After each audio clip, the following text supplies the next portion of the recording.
teach you today how to prepare a roasted chicken.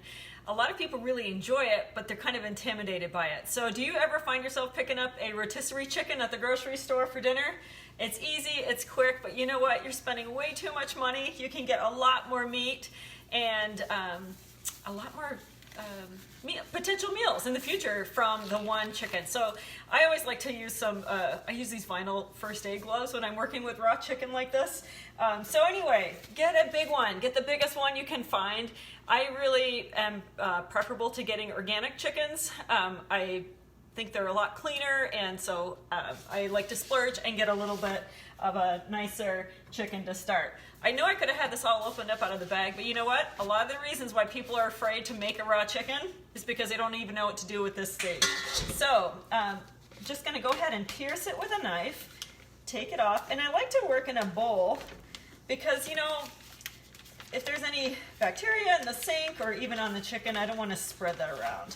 So just take it out of the package, and then make sure that you do remove this part. It soaks up that extra juice. Sometimes it sticks right to the chicken, so you want to make sure that's there, that it's off. All right, so the next thing you're going to want to do is look inside of your chicken, because a lot of times in the cavity, you're going to find the giblets and the liver and the neck, and it's like this, just like if you're making a turkey. So you want to make sure the cavity of your chicken is empty. And then I'm going to go ahead and pat it dry. You can rinse it off if you want to, but that's not really necessary. And the reason why I want to pat it dry is so that all the seasonings are going to stick. So just pat it all the way around. Super simple. This is like one of the easiest meals to make. And once you make it, you're going to be like, why haven't I done that more often? All right, so this chicken is all prepped and ready to go.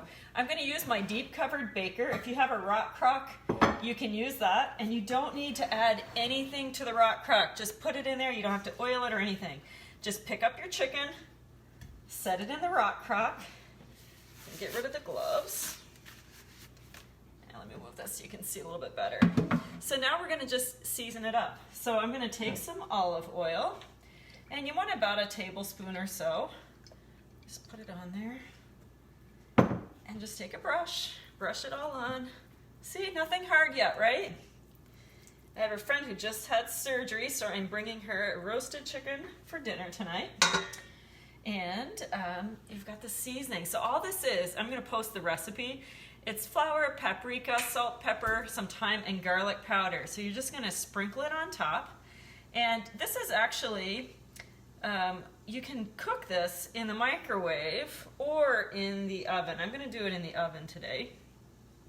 If you're gonna do this in the microwave, it's done in about 30 minutes, 35 minutes, and that's all there is to it. So I'm just gonna put the lid on. It goes in the oven. Now if you do in the oven, 400 degrees for about 400 degrees for about an hour and 15 minutes. Take the lid off for the last 15 minutes so it gets nice and browned, and that's it. So because you're roasting it yourself, you're getting a larger bird, and all that broth that's in the bottom, you can save it, and then once you're finished with dinner, you've got the start of a soup for the next day if you like. So if you've been afraid to try roasting a chicken yourself, give it a try. Super easy to do, good comfort food, and you know what? It's a really inexpensive meal. So give it a try. I can't wait to hear how your first roasted chicken turns out.